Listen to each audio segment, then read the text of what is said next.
안녕하세요. 10월 20일 금요일입니다. 오늘은 열왕기상 18장 30절부터 46절까지입니다. 제가 읽겠습니다. 엘리야가 모든 백성을 향하여 이르되 내게로 가까이 오라. 백성이 다 그에게 가까이 가매 그가 무너진 여호와의 제단을 수축하되 야곱의 아들들의 지파의 수요를 따라 엘리야가 돌 12개를 취하니 이 야곱은 옛적에 여호와의 말씀이 임하여 이르시기를 내 이름을 이스라엘이라 하리라 하신 자더라.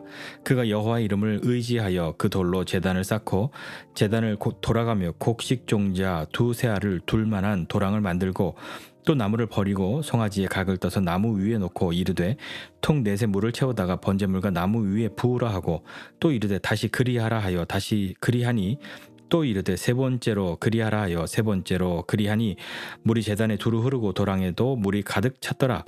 저녁 소제 드릴 때에 이르러 선지자 엘리야가 나아가서 말하되 아브람과 이삭과 이스라엘의 하나님 여호와여 주께서 이스라엘 중에서 하나님이신 것과 내가 주의 종인 것과 내가 주의 말씀대로 이 모든 일을 행하는 것을 오늘 알게 하옵소서. 여호와여 내게 응답하옵소서. 내게 응답하옵소서. 이 백성에게 주 여호와는 하나님이신 것과 주는 그들의 마음을 되돌이키심을 알게 하옵소서 하매 이에 여호와의 불이 내려서 번제물과 나무와 돌과 흙을 태우고 또 도랑에 물을 핥은지라. 모든 백성이 보고 엎드려 말하되 여호와 그는 하나님이시로다. 여호와 그는 하나님이시로다 하니 엘리야가 그들에게 이르되 바알의 선지자를 잡되 그들 중 하나도 도망하지 못하게 하라 하매 곧 잡은지라. 엘리야가 그들을 기손 시내로 내려다가 거기서 죽이니라. 엘리야가 아합에게 이르되 올라가서 먹고 마시소서. 큰 비 소리가 있나이다. 아합이 먹고 마시러 올라가니라.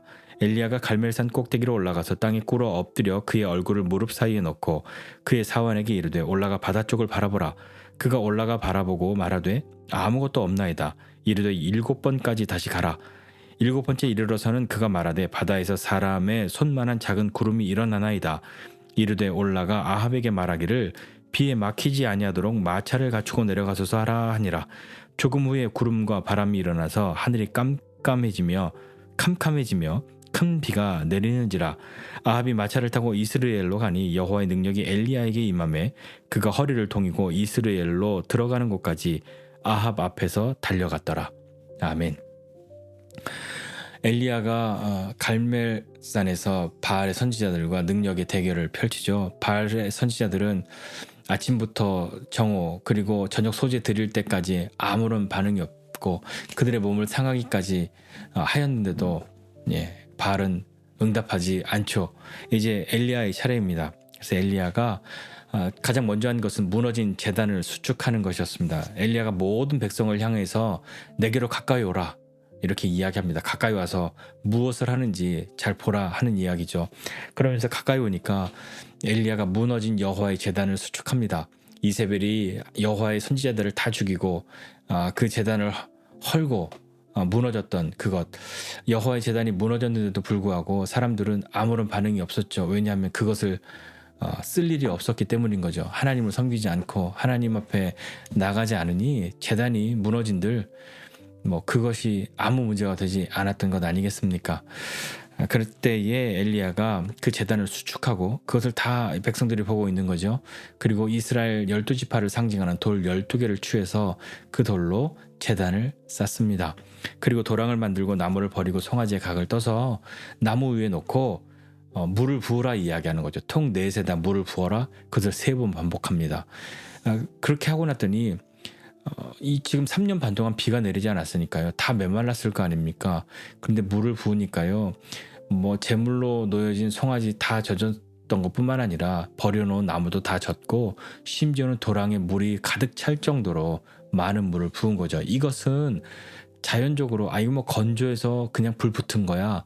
이런 쓸데없는 얘기를 애초에 차단하고 정말로 하나님의 능력이 어떤 것인지 불가능한 그 상황 가운데에서 하나님이 하시는 일을 보이고자 함인 것이죠. 그런데 이렇게 한 것은 우리의 느낌에 엘리야가 좀 오버해서 객기를 부린 걸까요? 그런 걸 막 한 걸까요? 그것이 아니라 엘리야가 왜 그런 행동을 했는지에 대해서 엘리야가 이제 이야기하거든요. 엘리야가 하나님 앞에 기도하는 거죠. 뭐라고 이야기하냐면 이렇게 이야기합니다. 36절 이하에 보니까 엘리야가 아브라함과 이삭과 이스라엘 하나님 여호와여 하면서 주께서 이스라엘 중에서 하나님이신 것과 또 내가 주의 종인 것과 또 내가 주의 말씀대로 이 모든 일을 하는 것을 오늘 알게 해 주십시오 라고 이야기합니다. 그러니까 지금 물을 부은 것, 이것은 엘리야가 즉흥적으로 뭐 분위기에 뭐 오버해서 그렇게 한 것이 아니라 하나님께서 엘리야에게 그렇게 말씀하셨다 하는 것이죠.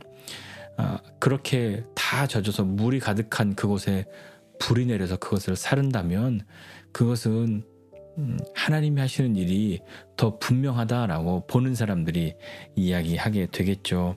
그때 하나님이 엘리야의 기도에 응답하십니다.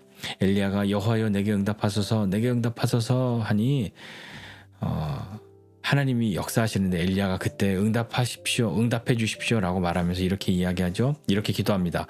이 백성에게 주는 하나님이신 것과 그리고 주는 그들의 마음을 되돌이키심을 알게 해주십시오. 앞서서 계속해서 엘리야가 기도했던 것, 하나님이 이스라엘 중에서 하나님이신 것, 그리고 내가 주의 종인 것, 내가 주의 말씀대로 이렇게 했다는 것, 그것을 알게 해주십시오. 그리고 다시 한번 이 백성에게 주 여호와는 하나님이신 것, 그리고 주님은 그들의 마음, 우리 백성들의 마음을 돌이키시는 분이시라는 것을 알게 해주십시오 라고 기도합니다. 그때에 하늘에서 불이 내리죠. 여호와의 불이 내려서 번제물과 나무, 그 다음에 뭐 돌, 흙 다 태웠고요. 심지어 도랑에 있던 물까지, 성경의 표현은 도랑의 물도 핥았다라고 이야기하는데 뜨거운 불이 내려서 물이 뭐 증발한 거죠. 그냥 확 메말라 버리는 것처럼, 그렇게 물을 핥은 것처럼 물이 다 사라질 정도로 불이 임합니다. 그것을 본 이스라엘 백성들, 그들이 어떻게 고백합니까? 이 모든 백성들이 보고 엎드려 말하되 여호와 그는 하나님이시로다, 여호와 그는 하나님이시로다 라고 고백하고 있습니다. 그런데 오늘 이 백성들이 어떻게 하나님이신 것을 고백했냐? 이 앞서 어제 말씀에 엘리야가 너네 언제까지 머뭇할 거야? 여호와가 하나님이면 그를 따르고 바알이 하나님이면 그를 따라, 이 얘기할 때 아무 대답도 하지 않았던 이 백성들 아닙니까? 그 백성들이 지금 하나님 여호와는 하나님이시다, 여호와 그는 하나님이시다 이렇게 고백하게 된 그 이유는 무엇이냐면 그들이 봤기 때문이죠. 하나님의 불이 내린 것을 보았기 때문입니다.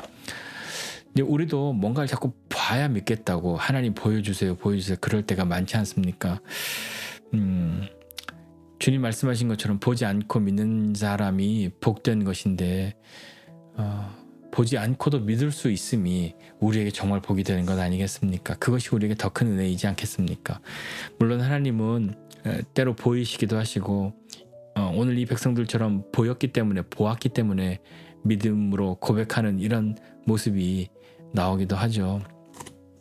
그때 엘리야가 그 백성들에게 이야기합니다. 자, 바알의 선지자를 잡아라. 왜냐하면 이제 바알은 하나님이 아니고 거짓된 신이라는 것이 드러났으니 바알의 선지자들을 다 잡아라. 이렇게 얘기해서 한 사람도 도망가지 못하게 하라. 그렇게 말하고 그들을 데려다가 기손 신으로 내려다가 거기서 엘리야가 그 바알의 선지자들을 죽이죠. 그리고 난 다음에 엘리야가 아합에게 가서 이제 이렇게 이야기합니다. 먹고 마시소서.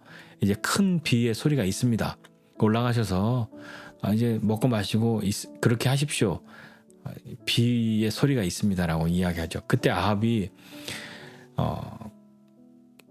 먹고 마시러 올라갔다라고 42절에 기록하고 있습니다. 아합이 왜 아무 말도 안 하고 엘리야가 먹고 마시러 올라가라고 하니까 그렇게 갔을까요? 아합도 지금 다 봤잖아요. 갈멜산에서 어떤 일이 일어났는지 아합도 다 보았기 때문에 엘리야가 뭐라고 말할 때 소위 말해서 찍소리 못할 수밖에, 그렇게 할 수밖에 없는 그런 처지에 놓인 거죠. 아합의 마음이 얼마나 떨리고 두렵지 않았겠습니까? 엘리야가 먹고 마시고 그렇게 하라고, 올라가라고, 비 온다고 얘기하니까 엘리야의 말을 들었던 거죠. 엘리야는 그렇게 아합을 보내고 난 뒤에 갈멜산 꼭대기로 올라가서 땅에 엎드려서 그의 얼굴을 무릎 사이에 넣고 기도합니다. 땅에 엎드려서는 이해가 되네요. 얼굴을 무릎 사이에 넣었다 하는 것은 완전히 이렇게 사람이 거의 고꾸라진 모습, 기력이 없어서 그렇게 있는 모습과 같은 그런 것이 상상이 되지 않습니까? 갈멜산에서의 이 450대 1의 능력의 대결이 엘리야에게도 굉장한 그런 에너지를, 본인의 그런 힘을 또 쓸 수밖에 없는 그런 긴장된 그런 시간들이지 않았겠습니까? 그래서 갈멜산 꼭대기 올라가서 엘리야가 기도할 때에 자신의 사환에게 이야기하죠. 올라가서 바다 쪽을 보라. 이렇게 이야기하니까 아무것도 없어요 라고 말합니다. 7번 올라가. 그 사이에 엘리야는 계속 기도했을 것이고요. 사환 7번째에 저 바다에서 사람의 손만한 그런 작은 구름이 있습니다 라고 이야기하죠. 그러니 엘리야가 사환에게 가서 아합에게 이 비에 막히지 않도록 마차를 갖추고 내려가라 이렇게 말하라고 이야기합니다. 그러니까 비 올 테니까 포장치고 가라는 거죠. 분명히 비가 오니까요. 그 조금 후에 구름과 바람이 일어나고 하늘이 캄캄해지면서 큰 비가 내립니다. 이 비는 3년 반 만에 내리는 비죠. 엄청난 비가, 그동안 기다렸던 비가 마침내 하나님이시라는 것을 경험하고 난 뒤에 하나님의 말씀대로 비가 내리기 시작하는 것이죠. 아합이 마차를 타고 이스라엘로 가는데요. 여호와의 능력이 엘리야에게 임하니까 엘리야가 허리를 동이고 마차를 타고 가는 그 아합보다 이스라엘에 먼저 앞서서 막 달려갔다 하는 것으로 오늘 본문은 끝이 납니다. 오늘 말씀 보면서 좀 하나 생각해 보고 싶은 것이 있습니다. 엘리야가 가장 먼저 했던 행동은요, 백성들을 가까이 나오라, 이리 와라, 가까이 오라 라고 부르고 난 뒤에 엘리야는 무너진 여호와의 제단을 수축했습니다. 다시 쌓았습니다. 무너진 제단을 다시 쌓는다라는 것의 의미는요, 우리에게 지금 그 의미를 찾는다라고 한다면, 혹 우리의 어떤 개인의 예배가 무너져 있거나 개인의 경건의 시간이 무너져 있다라고 한다면 그 시간들을 다시 회복하고 그 시간들을 다시 쌓으라 하는 그 의미로 우리가 받아들일 수 있지 않겠습니까? 그러면서 오늘 엘리야가 이 백성들에게 또 하는 그 말을 통해서 우리도 다시 한번 기억해야 할 것은, 하나님은 하나님이시고 하나님은 우리의 마음을 돌이키시는 분이시다라고 하는 것이죠. 그러니까 하나님은 무너진 제단을 다시 쌓는 자들에게 응답하시는데, 그 응답이 하나님이 하나님이신 것과, 그리고 하나님은 우리의 마음을 다시 되돌리시는 분. 그러니까 이 백성들이 바알에게 쏠렸던 그 마음들, 여호와의 제단이 무너졌음에도 전혀 개의치 않았던 그들의 그 마음들을 다시 하나님이 돌이키시는 그 하나님이시라는 거죠. 그렇다면 우리는 왜 무너진 제단을 다시 쌓아야 할까요?